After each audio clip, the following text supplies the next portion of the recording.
ನಾನು ಹೇಳ್ತಾ ಇದ್ದೆ ಈಗ ಅದನ್ನು 2 ಕೋಟಿ ಬೆಲೆಯ ಕಾರನ್ನು 50 ಲಕ್ಷ ಬೆಲೆಯ ಕಾರಿನ ಮಾಡೆಲ್ಗೆ ದಾಖಲೆಯನ್ನು ಬದಲು ಮಾಡ್ಕೊಂಡಿದ್ದಾರೆ. ಇನ್ನೊಂದು ಕಾರ್ ಯಾವುದು ಅಂತಂದರೆ 2.5 ಕೋಟಿ ಮೌಲ್ಯದ್ದು. ಸೊ ಅದನ್ನು ಕೂಡ ಹಾಗೆ ಮಾಡಿದ್ದಾರೆ, ಅದನ್ನು ಬದಲಾವಣೆ ಮಾಡಿದ್ದಾರೆ.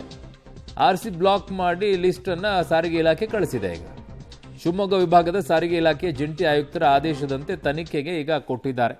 ಇದೊಂದೇನಾ, ಒಂದ್ಸಲ ಎಲ್ಲ ಕಡೆ ಚೆಕ್ ಮಾಡಿಸ್ಬಿಡಿ, ಯಾರ್ಯಾರು ಹೆಂಗೆ ಏನೇನು ಮಾಡಿಸ್ಕೊಂಡಿದ್ದಾರೆ ಅಂತ ಹೇಳ್ಬಿಟ್ಟು. ಕೋಟಿಗಟ್ಟಲೆ ಇರುವಂಥ ಬೆಲೆ ಕಾರನ್ನು 20 ಲಕ್ಷ 30 ಲಕ್ಷ ಈ ಥರ ಡಾಕ್ಯುಮೆಂಟ್ಸ್ ಎಲ್ಲ ಕ್ರಿಯೇಟ್ ಮಾಡಿಬಿಟ್ಟು ಕಾರ್ಗಳನ್ನು ಆ ಥರ ಮಾಡಿ ಸರ್ಕಾರಕ್ಕೆ ಮೋಸ ಮಾಡಿಬಿಟ್ಟು ಅದರಲ್ಲಿ ಬೇಕಾಗಿ ಬರುವಂಥದ್ದನ್ನೆಲ್ಲ ತಾವಿಟ್ಕೊಂಡ್ಬಿಟ್ಟು ಸರ್ಕಾರದ ಬೊಕ್ಕಸವನ್ನು ಎಷ್ಟು ಖಾಲಿ ಮಾಡ್ತಾ ಇದ್ದಾರೆ ಅಂತ ತುಂಬಿಸೋಕ್ಕೆ ಬಿಡ್ತಾ ಇಲ್ವಲ್ಲ ಅವರು. ಮಾನ್ಯ ಉಪಮುಖ್ಯಮಂತ್ರಿಗಳೇ, ಒಂಚೂರು ಈ ಬಗ್ಗೆ ಸ್ವಲ್ಪ ಗಮನ ಹರಿಸ್ಬೇಕು.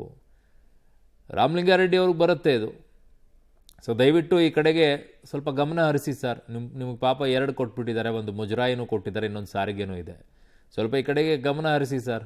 ದೇವಸ್ಥಾನಗಳ ವಿಚಾರದಲ್ಲಿ ನೀವು ತುಂಬ ತಗೊಳ್ತಾ ಇದ್ದೀರಾ, ಬಟ್ ಸ್ವಲ್ಪ ಸಾರಿಗೆ ಇಲಾಖೆಯಲ್ಲಿ ಈ ಥರ ನೋಡಿ ಒಂದು ಸ್ವಲ್ಪ ಏನಾಗ್ತಾ ಇದೆ ಅಂತ.